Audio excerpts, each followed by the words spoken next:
வணக்கம். இந்த வீடியோ பதிவு வந்து கோயத்திலேருந்து பண்ணிகிட்ருக்கேன். இதெல்லாம் ஃபுல்லாக உப்பு மண் ஆயிடுச்சு. இது வந்து ஃபுல்லாக பாலைவனத்தில் உப்பாயிருச்சு. எப்படின்னா இங்கே பார்த்தா தெரியும். அதான் இந்த சொல்கிற கீழேருந்து கிடைக்கிற மீத்தேனு, கச்சா எண்ணெய் எல்லாம் எடுக்கிறது. அப்புறம் பவர் பிளான்ட், அதாவது உயர் மின்னழுத்தம் மின்சாரம் போது இந்த சாலை வந்து மணல் சாலை. இந்த சாலை பொறுத்து தான் இந்த குழி நோண்டப்பட்டது. இந்த குழியில் கிடக்கிறது வந்து இப்போ இந்த வெள்ளையாக கிடக்கிறது வந்து ஃபுல்லாக எல்லாம் உப்பு. இந்த உப்பு எப்படி வந்துச்சுன்னா, கடல் நீர் உள்ளே பூந்துருச்சு. கடல் நீர் உள்ளே பூந்தோடனே கச்சா எண்ணெய் எடுக்கிறது தடைப்பட்டுருச்சு. அப்போ என்ன பண்ணாங்கன்னா, உயர் அழுத்த மின் கீழே வந்து உள்ள அழுத்தத்தை கொடுத்துட்டாங்க. அழுத்தத்தை கொடுத்தோடனே என்னாச்சுன்னா, எல்லாம் பிதுங்கிட்டு பூமியை பொழந்துக்கிட்டு மேலே வந்துருச்சு. இதுதான் இப்போ பாருங்க, நான் கையை வச்சு எடுக்கிறதெல்லாம் உப்பு. கடலுக்கும் இதுக்கும் சம்மந்தம் கிடையாத ஒரு இடத்துல இருக்கு. இங்கே வந்து கடலுக்கு அதுக்கும் சம்மந்தமே கிடையாது. அந்த இடத்துல தான் இது ஃபுல்லாக உப்பு.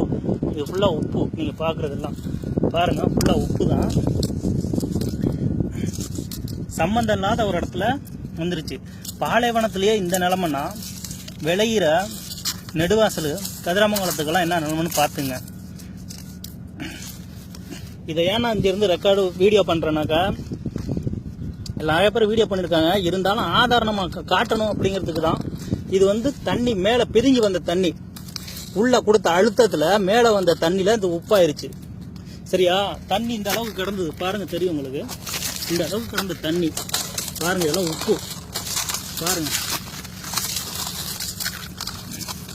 இதெல்லாம் அப்படியே உறைஞ்சி போய் இப்போ உப்பாயிருச்சு. இது மண்ணோட கலந்துருக்க உப்பு. புரியுதா? பாருங்க. இந்த வீடியோ நான் பண்றது கோயத்துல இருந்து பண்ணிட்டு இருக்கேன். கோயத்துல பாலைவனத்துல ஒட்டகம் திங்கிறதுக்கு ஒரு சில செடிகள் முளைக்கும். அதாவது அதுல முள்ளா இருக்கும். அந்த செடிகள் தான் முளைக்கும். அந்த செடியும் இப்போ என்னாச்சுன்னா இதில் முளைக்க முடியாத அளவுக்கு தண்ணி பூந்துருச்சு. கடல் நீர் உள்ள பூந்து பாலைவனம் இதாயிருச்சு. இந்த வீடியோவை எல்லாருக்கும் ஷேர் பண்ணுங்கள். நெடுவாசலையும் கதிராமங்கலத்தையும் கலந்து பண்ணுங்கள். ஏதோ அவங்களுக்கு அந்த பகுதியில் உள்ள மக்கள் மட்டும்தான் பிரச்சனை அப்படின்னு யாரும் நினைக்க வேண்டாம். தமிழ்நாட்டில் இருக்க எல்லா விவசாயிகளுக்கும் இதுதான் நிலைமை.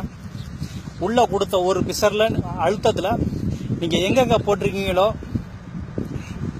ஆழ்குழாய் போர் போட்டிருக்கீங்களோ, அது வழியாக உப்பு வந்துடும். அப்புறம் வந்த பிறகு நீங்கள் வெளியேற்ற முடியாது. அதை தான் நான் சொல்ல விரும்புகிறேன். நன்றி, வணக்கம்.